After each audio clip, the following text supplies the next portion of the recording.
सफलता हर युग में एक ही जैसी होती है, वो होती है भगवत प्राप्ति। नहीं, सब असफल है। तुम चाहे जितने बड़े पद में पहुंच गए हो, चाहे जितने अरब रुपया जमा कर लियो, चाहे जितना सुंदर परिवार हो, चाहे जितना सुंदर महल हो, चाहे जितनी सुंदर गाड़ियां हैं, मरोगे तो इनमें से क्या जाएगा? तो असफल हो गए ना भाई।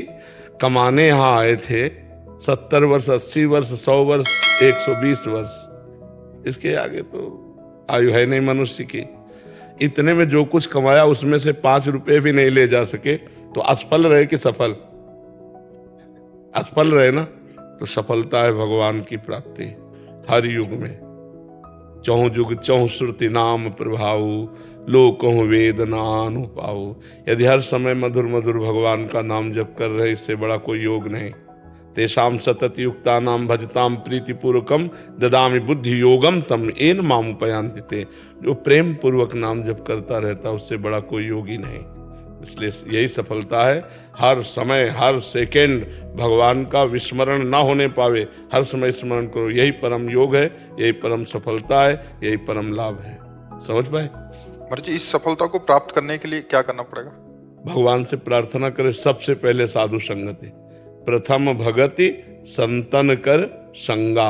सबसे पहली भक्ति भगवान के प्रेमी महात्माओं का, संतों प्रेमी महात्माओं का, प्रपंचियों का नहीं। प्रपंचियों का नहीं। अगर प्रपंचियों को तो वही प्रपंच भरा रहेगा, हंसी मजाक, ये रुपया पैसा लेन देन, वो सब प्रपंच है।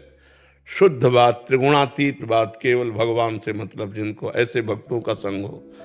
महत्संगस्तु दुर्लभो अगम्यो अमोघस्य। महापुरुषों का संग दुर्लभ है।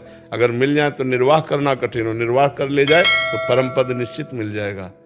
तो भगवान से पहले प्रार्थना करे, प्रथम भगति संतन करे संगा, और दूसरी रति मम कथा प्रसंगा। दूसरी भगवान के चरित्रों का खूब स्वाध्याय करे, खूब श्रवण करे, खूब मनन करे। गुरुपद पंकज सेवा तीसरी भक्ति अमान। श्री गुरुदेव भगवान के चरणों का आश्रय ले और मान रहित होकर गुरुदेव के चरणों की सेवा करे। चौथी भगत मम गुण गण करे कपट तज गान। चौथी भक्ति भगवान की लीला गुणों का कपट तज करके गान करे। कपट तज लीला गुण भगवान के गा रहे, रुपया चाह रहे। चौथी भगत मम गुण करे कपट तज गान। मंत्र जाप मम दृढ़ विश्वासा। पांचवी भक्ति है, मेरे मंत्र का निरंतर जाप हो और उसमें दृढ़ विश्वास हो। पंचम भजन सुवेद प्रकाशा। छठदम शील विरत बहु कर्मा, निरत निरंतर सज्जन धर्मा। छठवीं भक्ति है, शीलवान बने, सहनशील बने। चाहे जितना मान हो या अपमान हो, दुख हो या सुख हो, निंदा हो या स्तुति हो, समान भाव रहकर। छठदम शील, और बहुत से उन कर्मों का त्याग कर दे जो भक्ति विरोधी कर्म है। छठदम शील विरत बहु कर्मा, और निरत निरंतर सज्जन धर्मा। जो संत महापुरुषों ने धर्मशास्त्रों में क्रियाएं कही है, वही कर्म करना चाहिए, अन्यथा उन कर्मों का त्याग कर देना चाहिए जो भक्ति विरोधी कर्म है। बहुत प्रकार से जो प्रपंच में उलझा देते हैं, उन कर्मों का त्याग कर देना चाहिए। नहीं तो मंत्र जाप होगा ही नहीं, भजन होगा ही नहीं, इतना उलझा रहेगा कार्यों में।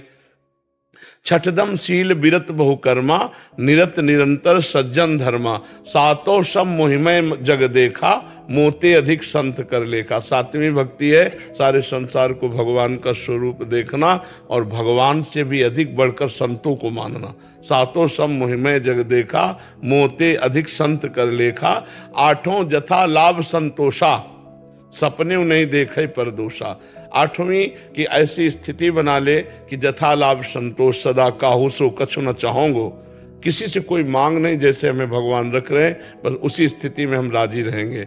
ज्यों ज्यों राखत हो त्यों त्यों रहियत हो हरि, जोई जोई प्यारो करे सोई मोहि भावे। ये स्थिति। आठों जथा लाभ संतोषा, सपने नहीं देखे पर दोषा। स्वप्न में भी किसी के दोष न देखे। नवम सरल सबसन छलहीना। नवमी भक्ति है, पूर्णता है नवमी भक्ति। नवम सरल सबसल छलहीना। सरल स्वभाव न मन कुटिलाई, ये संतों का स्वभाव होता है। जो वाणी में वही हृदय में, वही क्रिया में, इसे ठीक आचरण कहते हैं। वाणी में कुछ है, मन में कुछ चल रहा है, क्रियाएं कुछ हो रहे हैं, ये कपटी पुरुष है। सरलता ये कि जो बोल रहा है वही आचरण कर रहा है, वही उसके मन में है। नवम सरल सबसन छलहीना, किसी से छल भरा व्यवहार न करे। और मम भरोस ही हर्ष न देना। दृढ़ मेरे पर विश्वास हो, ना हर्ष हो, ना शोक हो, ना कभी किसी के सामने अपनी दैन्यता प्रकट करे। भागवतिक दैन्यता अलग है, गरीबी वाली दैन्यता न प्रकट करे कि बाबूजी कुछ सहयोग कर दो, नहीं। मम भरोस ही हरस न दीना, वो ऐसी दैन्यता न करे, किसी के सामने हाथ ना पसारे। तो भगवान सबको देने वाला है, जब देगा तो निहाल कर देगा। नौ माँ एको जिनके हुई, अगर नौवीं भक्ति में एक भी भक्ति किसी को, तो उसका कल्याण हो जाएगा, उसका मंगल। महाराज जी, आपने प्रथम पड़ा संत संग बताया इसमें, तो महाराज जी जो संसार में एकदम अभी भक्ति प्रारंभ ही नहीं हुई, उनको संतों के बारे ही पता नहीं है, विशुद्ध संत कैसे होंगे, कहाँ। भगवान से, इसीलिए हम सबसे पहले कहा भगवान से प्रार्थना करें कि हमें संत संग दिलावे।